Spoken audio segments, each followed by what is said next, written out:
Hey everybody, welcome back to day 2 of camp. I'm so proud of you. I'm so glad you said yes to attend this week. I'm so glad that I get to share some of my stories with you. And today I look like I'm in an old log cabin, but this is our Young Life house here in Salinas, California. I don't know if I told you I was from Salinas, but that's where I'm from. A little big town here in the Monterey County area, an hour south of San Jose, California, 6 hours from Los Angeles. So we're right in the middle on the Central Coast, and we have a Young Life house here. And this is my office. It's a total disaster right now. And you know why? Because we've been having small cohorts with kids through this pandemic, and everybody thinks that my office is the storage room, and it bothers me. It's a mess, and it's kind of messy. It has Lucky Charms all over it in the boxes. There's a bike in here. There's some disco balls with feathers from a banquet, but that is the real life that I live. And I don't have a fancy office, and I don't ever probably want one, because this is what I do in life. And yesterday I told y'all to be real, and I'm gonna be real with you. Like, my office is a disaster. And I came over here because it's kind of loud at my house today. I have dogs, it's dirt, it's just too loud. And I'm like, well, if I go to the Young Life house, it's only me. So this is where I'm at. And I invited us to come and see yesterday Jesus and listen to the stories. And I asked you to be real. And I'm being real with you. My calendar's even still on February. That's how real it gets. But I also wanted to share another story with you, and talk about something that happened to me a few years ago.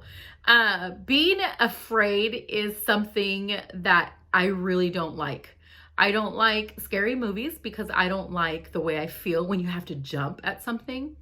But being afraid and fear is a real emotion. It causes us to have anxiety, it has stress, nerves, etc. And I do not like being alone when things are happening like that. Like, if something major happens to me, and I don't like being alone. My mom is an important person to me, so sometimes if my mom would go with me places, I would just feel so much better.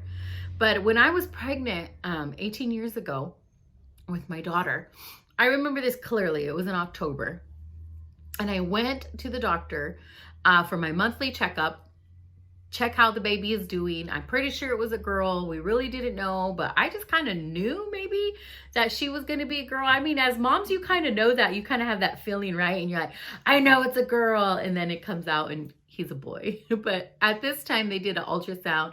We're pretty sure that she was a gal. And I went to the doctor, and then the doctor tells me, after you check in and you do all those things, the doctor tells me, Jessica, you need to go straight to the hospital. And I was like, what? Why? Like, why do I have to go to the hospital? And he's like, I need you to go straight to the hospital. Your blood pressure is extremely high, and you have protein in your urine. Now, y'all mamas and dads, if you've been to the appointments with your significant other, you know that is a sign of something kind of scary.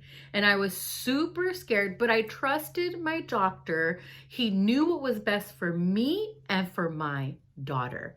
So I had drove myself to the hospital because Ileana's biological father didn't want to go with me to the appointment. So I drove myself, high blood pressure, right? Doctor even asking me, do you see stars? I'm like, stars? What are you talking about? Like, no. He was just like, you're really, really high. And so I drive myself to the community hospital, the Monterey Peninsula in Monterey, and I instantly have anxiety and fear. Like, am I gonna die? Is my daughter gonna die? Am I not gonna have this baby? All these emotions that I had. I was scared. I was by myself because her dad's sorry. I'm thinking about it. It makes me upset, but I didn't have her father there, and my mom wasn't there. And I was alone and afraid. I remember him telling me at 31 weeks, she wasn't due until November 30th or beginning of December, and it's like October 5th. And I remember being 31 weeks and him telling me, you have to deliver this baby. And I was alone. And then I get to the hospital and the nurse greets me. She goes, oh, you must be Jessica. And she puts me in the hospital bed right away, puts me up and takes care of me. But at the hospital, I was extremely nervous. I was so afraid because I didn't know the outcome of preeclampsia. I didn't know my body could become toxic and reject the baby as well as myself. I could possibly die. And I call my mom. Back then they did have, in 2002, they had cell phones. So I called my mom and I told her, Mom, I'm going to the hospital. And my mom is just that mom. She's going to throw a chancla at me one day, but then she's going to be there, whatever I need. And I remember her telling me, I'm on my way, mija, don't worry. And I remember her praying for me. God is with you. Don't forget, the Lord is with you. But at the time, I'm just nervous because I didn't know what was going to happen to me. And this was one of the hardest times of my life, being alone. And I feel like this message, I remember those emotions of feeling by myself and not feeling like I don't know the outcome and I'm afraid. And my question to you is, maybe, have you ever felt that way? Like life is challenging, it's hard.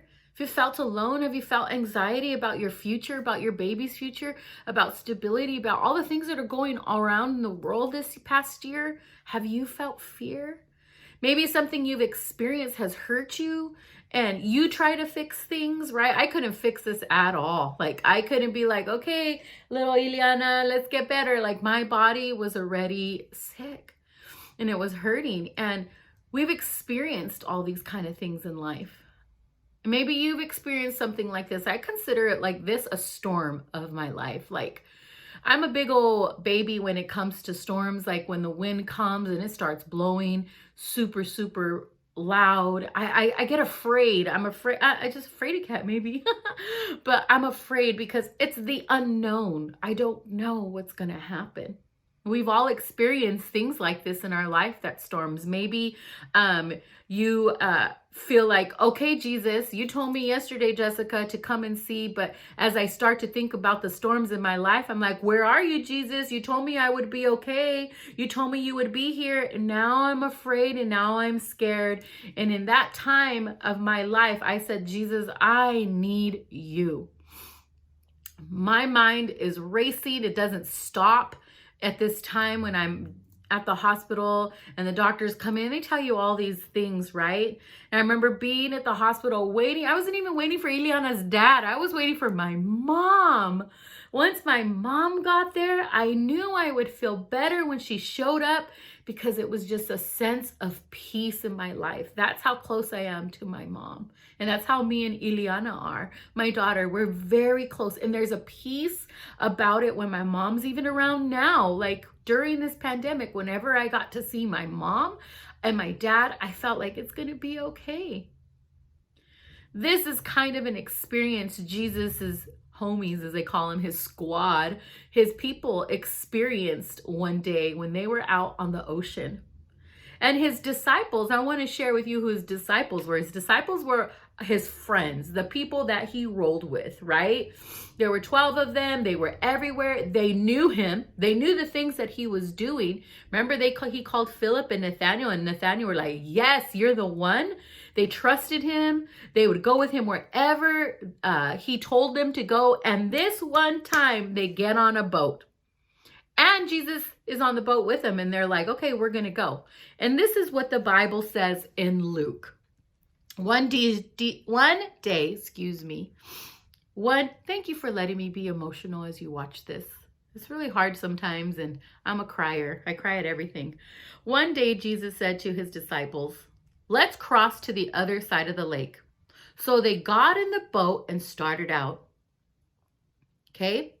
They trusted Jesus. They got on the boat. Jesus didn't make them. They were like, okay, let's get in the boat. Let's go. We're going with Jesus. As they sailed across, Jesus settled down for a nap. What was he doing? He was taking a nap on the boat while they're crossing the lake. Okay? He's sleeping. But soon a fierce storm, tell your neighbor fierce.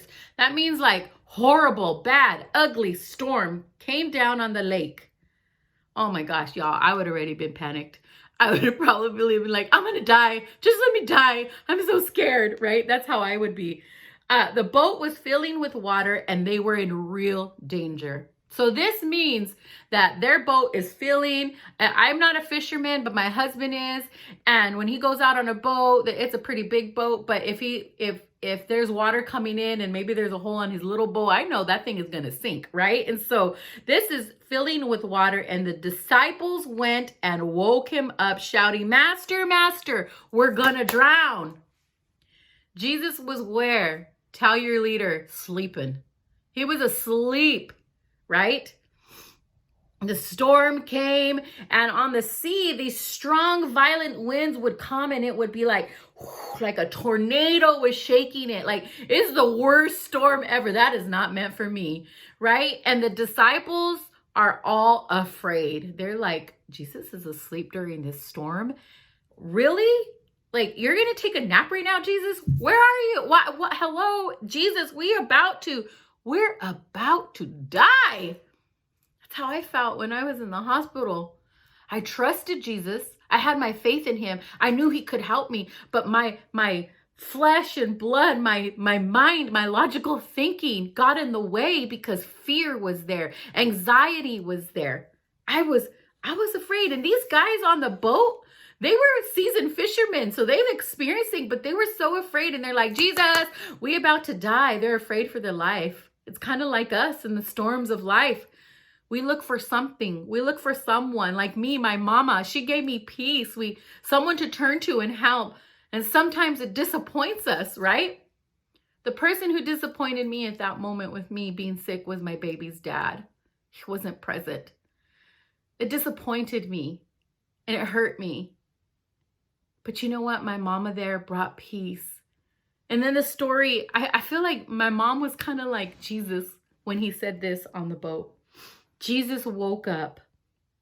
He rebuked the winds and raging waves, and he said, peace. And another story that recounts it says, peace, be still. Suddenly the storm stopped. All was calm. Then he asks them, where's your faith? He questions them. I'm with you. Jesus is with you through the storms. In the storms of life, when people have let us down, when things have let us down, we feel abandoned, we feel alone. And in the moment of fear, right? We're like, help me, somebody help me. At this moment, they ran to Jesus, and Jesus said, peace, be still. Peace. That was what I was looking for in the middle of my storm. Maybe that is something that you're needing right now in your life. And you're like, Jesus, please give me this peace. He wants to do that. He wants to calm the storms in your life. He wants to be with you. He wants to help you. You don't have to trust other people. He wants you to trust him. Put your trust in him because he is with you. And he's going to say, peace, be still to your life. In the end, the beautiful thing is my daughter was born October 11th, 7:40 p.m., an emergency C-section at 3 pounds, 2 ounces. Through it all, he was with me. My baby showed up healthy, just small, totally tiny.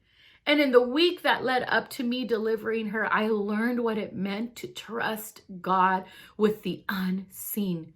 Trust him with your life. Trust him. He's with you, and he wants you to know he'll calm the storm if you just get out of the boat and trust. Thank you for listening. You're going to go to cabin time and you're going to listen. You're going to share and answer a few questions regarding this message. What are some of the storms in your life? What do you need Jesus to calm? What do you need to trust Jesus with? Be blessed and have a wonderful cabin time.